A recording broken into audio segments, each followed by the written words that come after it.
On l'avait évoqué la semaine dernière, on vous avait dit que les entreprises cotées en bourse mais qui étaient fragiles financièrement avaient des problèmes pour se refinancer justement, qu'elles avaient le marché de la dette, comme on dit, le marché du crédit s'était refermé. Mais pour les blue chips, pour les grandes multinationales qui sont en bonne santé, ça se place plutôt bien. Bonjour Philippe. Bonjour David. Philippe Béchat, directeur en chef de la Bourse au quotidien. On voit des opérations de levée de dette qui se sont accélérées ces derniers jours pour les multinationales, encore une fois, qui sont les plus solides. Il y avait une fenêtre de tir pour elles, ça se passe bien pour lever de la dette quand on a une boîte en bonne santé, cotée. Ça se passe toujours à peu près facilement. Ah oui, alors il y a cela une très très bonne raison, c'est que les banques centrales ont annoncé qu'elles allaient ramasser des quantités astronomiques, des centaines de milliards de dollars par semaine de dettes corporate investment grade. Alors corporate, c'est entreprise, investment grade, ça veut dire investissement de qualité, c'est ça que ça veut dire? C'est ça. Alors il y a deux catégories investment grade. Ça se partage entre high grade et grade. Alors le high grade, c'est triple A, double A. Et grade, c'est de A à triple B moins. Et là, par contre, on s'aperçoit que la pyramide est très, très déformée. Autrement dit, les instruments que les banques centrales sont autorisées à acheter, c'est-à-dire de l'investment grade, y compris high grade, cette catégorie, qui correspond effectivement aux meilleures multinationales, ça ne représente en fait que un gros 5% du gisement. Ce qui veut dire que les banques centrales, en fait, vont continuer de voler au secours de ceux qui vont déjà très bien, tandis qu'elles se voient interdit, et actuellement par leur statut, d'aller soutenir celles qui sont fragiles et qui vont moins bien. Attendez, alors, juste, je vous coupe Philippe, les banques centrales ne peuvent pas acheter de l'investment grade moins bien noté, enfin, de moins bonne qualité? Elles peuvent aller chercher... Pour moi, elles pouvaient acheter tout ce qui est investment grade. Elles peuvent, en théorie, acheter tout ce qui est investment grade, mais le problème, c'est qu'elles ne peuvent pas prendre le risque que quelque chose qui est coté, qui est noté BB-, bascule en catégorie non-grade. Ah, autrement dit, et oui. Donc, par prudence, elles vont pas vraiment chercher en dessous de la catégorie A, mais c'est surtout donc des achats concentrés sur finalement des entreprises qui ont pas vraiment besoin que la Banque centrale leur vienne en aide. Alors évidemment, il y a ce qu'on appelle l'effet de rareté, c'est-à-dire qu'une fois que la Banque centrale a complètement épuisé le gisement du high grade, ce qui va aller très très vite, puisque je dis que on est entre le triple A et le double A, on est peut-être à 5 ou 6% de papier accessible. Bon, alors après ça, quand on est un assureur, un investisseur long terme, puisque la Banque centrale elle a tout épongé, on n'a pas le choix que d'aller effectivement ramasser des papiers plus risqués. Mais le problème, c'est qu'aujourd'hui, les incertitudes sont telles que quel investisseur long terme va aller prendre du investment grade noté triple B+ ou double B avec la crainte que la conjoncture fasse que l'agence dégrade non pas d'un demi et mettre une perspective négative, mais dégrade carrément de -20, dégrade sa notation de 2 ou 3 crans d'un coup, ce qui est déjà le cas sur pas mal de dossiers. Alors bon, je pense naturellement aux producteurs de shale oil parce que là c'est un cas. Oui, mais là je vous retrouve Philippe, je vous coupe parce que pourtant vous voyez le pire. Moi, ce dont je voulais qu'on parle aujourd'hui, c'est de se dire voilà, on a vu beaucoup de boîtes, de grosses boîtes cotées en Europe. On a vu Engie, on a vu Unilever, Nestlé, Air Liquide, qui ont levé facilement de la dette. Ces boîtes qui sont très bien notées, avec des demandes qui sont largement supérieures à l'offre, sursouscrit plus de 7 fois. Il y avait une fenêtre de tir là ces derniers jours, elles en ont profité pour lever de la dette et pas cher, un peu plus cher qu'avant, mais pas cher. Mais oui, mais comme je le dis, à partir du moment où ceux qui veulent sécuriser leur portefeuille obligataire en achetant des papiers bien notés, alors bien sûr, Nestlé, Air Liquide, ça tombe tellement sous le sens qu'en fait, les acheteurs se retrouvent en concurrence, je le répète, avec les banques centrales. En fait, ces papiers-là, tout le monde en veut. Donc là, je dirais que ces entreprises-là pourraient en émettre autant qu'elles veulent, sauf que, en fait, ce sont justement les entreprises qui en ont pas vraiment besoin. Leur trésorerie n'a pas été épuisée par des rachats de titres massifs comme les compagnies aériennes américaines. Elles sont pas menacées, effectivement, par l'effondrement du prix du pétrole. Et elles vont très très bien et compte tenu de ce qu'elles émettent, elles vont aller encore beaucoup mieux, certes, mais c'est pas vraiment ces entreprises-là qui ont besoin aujourd'hui certes, de lever des Philippe, fonds. mais c'est quand même rassurant de voir ça. Avec des coûts de financement quand même qui se sont un peu tendus, même pour ces multinationales hyper bien notées, en très bonne santé. Rien de dramatique, mais voilà, ça coûte un peu plus cher. C'est une forme de normalisation. Les taux négatifs, c'est fini là. C'est celles qui ont levé, on était en taux positif. Oui, effectivement, on avait atteint des taux négatifs, je pense Nestlé, Air Liquide notamment.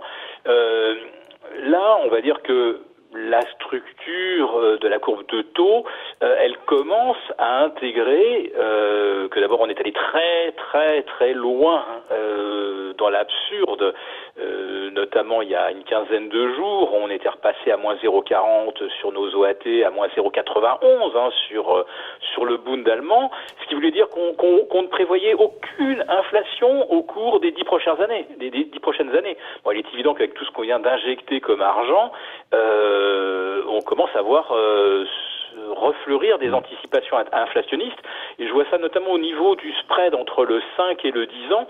Il n'a jamais été aussi bas, ce qui signifie qu'on commence déjà à anticiper que, peut-être pas dans les 2 prochaines années où les taux vont être maintenus à 0, mais que après, eh bien, il va falloir commencer à envisager cette perspective, et on voit aussi des intérêts pour ce qu'on appelle là les obligations indexées sur l'inflation. Donc il est normal aussi que pour des entreprises très bien notées qui émettent, on commence aussi à intégrer le fait que à 10 ans, c'est à peu près une certitude qu'on pourrait avoir plus d'inflation. Elle se finance à quel niveau de taux, ces blue chips, ces grandes multinationales qui sont investment grade, très bien notées? On est quoi, je sais pas, je crois que j'ai vu passer du Air Liquide, on est à du 1%, je ne sais pas sur quelle maturité. Donc on est revenu avec des taux d'intérêt positifs, quoi.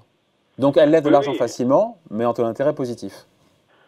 Oui, mais là, je dirais que ça arrange absolument tout le monde. C'est évidemment indolore pour Air Liquide, s'ils doivent payer 1%, pourquoi pas.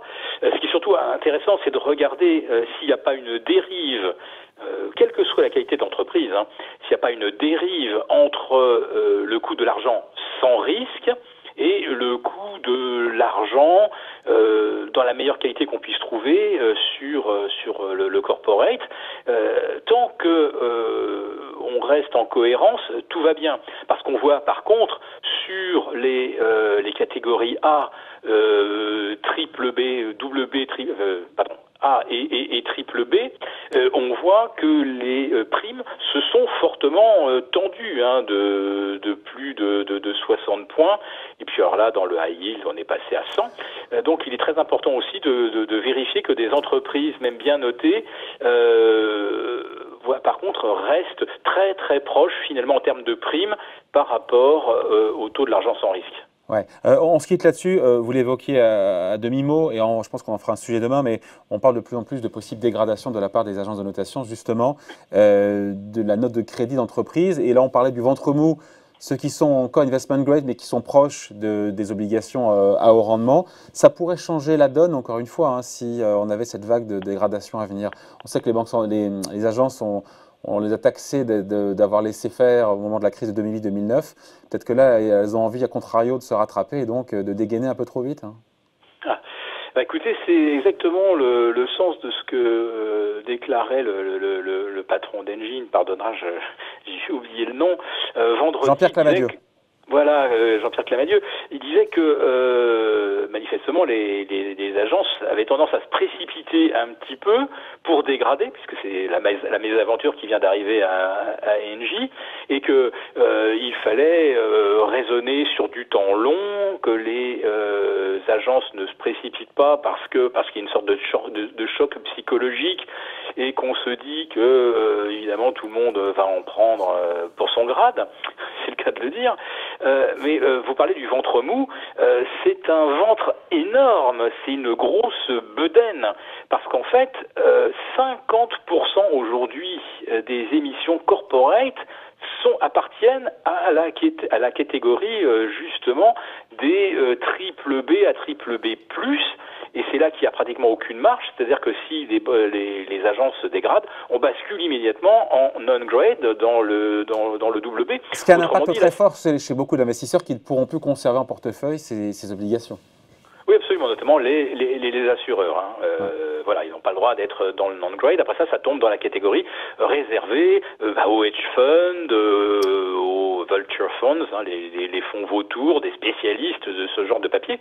Sauf qu'aujourd'hui, tout le monde se rend compte que les papiers triple B ou B, aujourd'hui, il n'y a pratiquement plus de liquidité, donc ça c'est très ennuyeux. Mais pour en revenir à ce ventre mou, mais qui pour moi, je vous dis, une grosse bedaine, là, si on avait ne serait-ce que 10% de dégradation, ça aurait déjà des conséquences colossales, parce que ce gisement représente aujourd'hui, alors je parle pour les États-Unis parce que j'ai les chiffres sous les yeux, ça représente aujourd'hui 3400 milliards, à comparer à 2200 milliards de catégorie A et à seulement 650 milliards de catégorie AAA et AA. Donc vous voyez un petit peu l'enjeu, c'est-à-dire que si jamais on dégradait de seulement 10% de ce gisement triple B, on serait déjà au-delà des encours du double A et triple A cumulés. On n'en est pas là, mais c'est un peu la direction. On verra quel job vont faire les agences de notation pour le coup. Oui. Franchement, moi je dis ça un petit peu, c'est un peu à l'instinct, mais si jamais on n'avait que 10% de la catégorie triple B dégradée, on s'en tirerait formidablement bien. Parce que si on compare à la crise de 2008, là, c'était plutôt du 20-25% qui s'était retrouvé de triple B à des catégories inférieures. Et pourtant, on est confronté à un choc absolument colossal. Donc je vous dis, à surveiller. Cette catégorie est vraiment à surveiller. Et je le répète, les banques centrales, aujourd'hui, elles volent au secours de ceux qui vont déjà très bien. Bon, voilà, merci en tout cas. Explication signée Philippe Béchade, rédacteur en chef de La Bourse au quotidien. Merci beaucoup, Philippe. Bonne semaine.